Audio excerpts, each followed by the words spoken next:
السلام عليكم ورحمة الله. انتشر في الساعات الأخيرة خبر في الفيسبوك.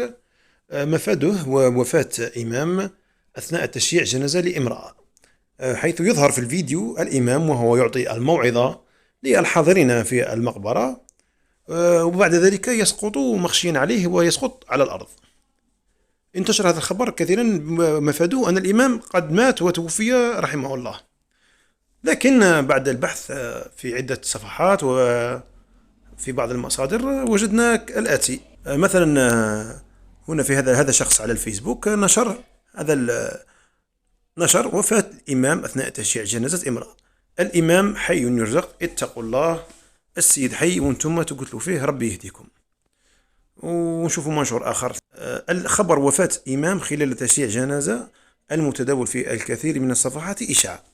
الإمام اسمه موسى خير الدين من بلدية بن سرور بولاية المسيلة. الإمام سقط بسبب التعب والإرهاق فقط أثناء تشييع جنازة في قرية علجر وهو حي يرزق. المصدر موثوق.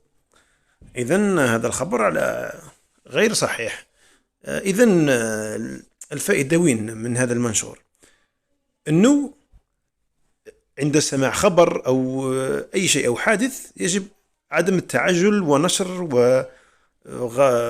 نغلطوا الناس بهذه الأخبار. ممكن عائلته راهم يشوفوا، أهله وناسه، تصيبهم بالرعب بالخوف إذا أخبار كما هذه خصوصا أخبار الوفاة يجب التريث والتأكد قبل القيام بأي نشر أو غير ذلك. إذا هذا هو خبر اليوم، والسلام عليكم ورحمة الله تعالى وبركاته.